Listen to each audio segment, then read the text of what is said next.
आणि ऑपरेशन टायगरच्या पार्श्वभूमीवर उपमुख्यमंत्री एकनाथ शिंदे सुद्धा राजधानी दिल्लीमध्ये आहेत. शिंदेंनी ठाकरे सेनेच्या बंडखोर खासदारांसोबत बैठकही घेतल्याची माहिती आहे. शिंदेंची सर्व बंडखोर खासदारांसोबत दिल्लीमध्ये अज्ञात स्थळी बैठक झाल्याची माहिती आहे.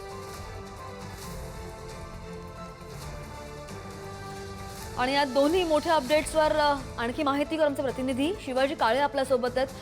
शिवाजी, तुम्ही स्वतः दिल्लीमध्ये आहात, काय घडामोडी घडतात? कारण की बंडखोरी ऑपरेशन टायगरच्या चर्चा तर अगोदरपासून होत्या, मात्र आता त्याची अंमलबजावणी होते, ते अंमलात येत आहेत असं दिसतंय. अगदीच या सगळ्या प्रकरणाच्या पार्श्वभूमीवरती रात्री 2 वाजता एकनाथ शिंदे राजधानी दिल्लीमध्ये दाखल झाले. खरं तर साधारणपणे 11, 11:30, 12च्या दरम्यान त्यांचं विमान दिल्लीमध्ये लँड झाल्याचं समजलं. मात्र त्यानंतर ते जयपूरला गेल्याचं कळालं. त्याच्यानंतर पुन्हा एकनाथ शिंदे हे राजधानी दिल्लीमध्ये दाखल झाले 2 वाजता आणि त्यानंतर त्यांच्या बैठका झाल्या. विशेष म्हणजे एकनाथ शिंदे यांचे चिरंजीव आणि खासदार असलेले श्रीकांत शिंदे यांचं अधिकृत निवासस्थानी या अगोदर अशा पद्धतीने बैठका होत होत्या. मात्र आज पहिल्यांदाच असं घडलेलं आहे की एकनाथ शिंदे यांनी अज्ञातस्थळी म्हणजे काही हॉटेलवरती बैठका घेतल्याचं समजतंय आणि या बैठकांना हे खासदार जे बंडखोर खासदार हे उपस्थित होते असं समजतंय. या बंडखोर खासदारांमध्ये वाद देखील असल्याचं समजतंय कारण खास करून मराठवाड्यातील जे खासदारांची नाव आपल्या समोर येत आहेत त्याच्यामध्ये ओमराजे निंबाळकर आहे, बंडू जाधव म्हणजे संजय जाधव आहेत, त्याचबरोबर आपण पाहिलं तर नागेश अष्टीकर आहेत, या तीन, त्याच्यानंतर संजय देशमुख आहेत. हे 4 खासदारांमध्ये मंत्रिपदावरून वाद असल्याचं समजतंय. नागेश अष्टीकर यांचं म्हणणं असं आहे की मी सगळ्यात पहिला होतो की तुमच्या सोबत या ठिकाणी येण्यासाठी तयार झालो म्हणून मला मंत्रिपद मिळावं. त्यानंतर बंडू जाधव परभणीच्या खासदार आहेत, त्यांचं म्हणणं आहे की मी सिनियर आहे, मला मिळावं. संजय देशमुख यांचं म्हणणं आहे की मी मी अनुभवी आहे, मंत्री राहिलेलो आहे, त्यामुळे मला मिळावं.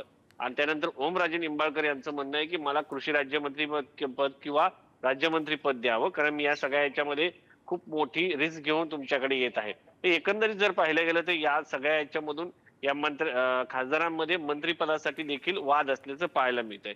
दुसरीकडे पाहिलं गेलं तर राजधानी दिल्लीमध्ये या सगळ्या बंडाच्या पार्श्वभूमीवरती शिवसेनेच्या फुटीच्या पार्श्वभूमीवरती राजधानी दिल्लीमध्ये ठाकरे गटाचे देखील फोनाफोनी सुरू होत्या.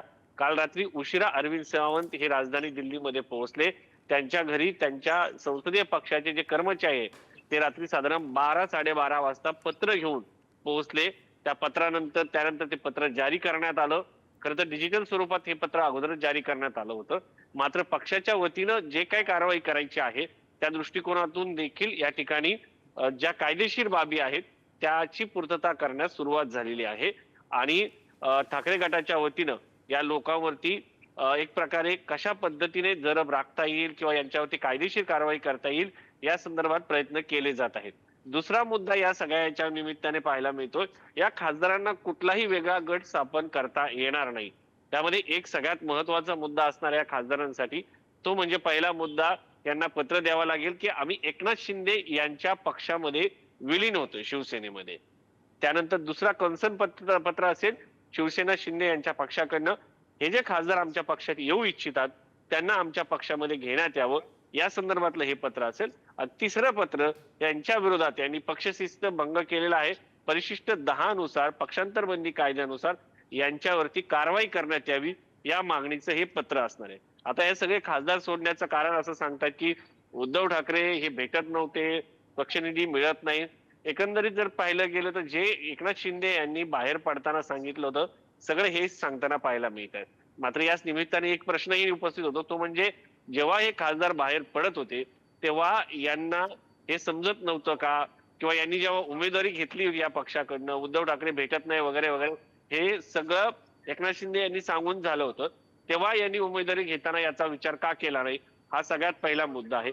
दुसरा निधीचा प्रश्न, कारण आपल्याला माहिती आहे की भाजप साधारण 50 ते 60 वर्ष सत्तेच्या बाहेर राहिली होती, तेव्हा त्यांच्या पक्षाच्या वतीनं कुठल्याही खासदाराने आम्हाला निधी मिळत नाही अशी तक्रार केलेली होती. विचारधारेची जर म्हटलं गेलं तर या खासदारांनी वेगवेगळ्या देवांच्या शपथी घेतलेल्या आहे. आम्ही हिंदू आहोत आणि हिंदुत्ववादी पक्षाच्या या नेत्यांनी वेगवेगळ्या देवांच्या शपथा घेतल्या, लेकरांच्या शपथा घेतलेल्या आहेत असं सांगितलं जातं. त्यामुळे या शपथा घेणाऱ्यांनी हिंदुत्ववादी खासदार आता शिंदे यांच्या काळाला लागले. त्यामुळे हिंदुत्व, पक्षनिधी, ठाकरे भेटत नाही याच्या पलीकडे मंत्रीपद आणि राजकीय भविष्य या दृष्टिकोनातून हे बाहेर पडताना सध्या तरी दिसत आहेत आणि यांचा या खासदारांचं बंड झालंय. दुसरीकडे ठाकरे गटाकडनं हे बंड थांबवण्यासाठी देखील प्रयत्न केले जात आहेत. ठाकरे गटाच्या वतीनं हे खासदार थांबवण्यासाठी बॅक चॅनल भाजपच्या नेत्यांशी चर्चा सुरू असल्याची देखील माहिती आहे.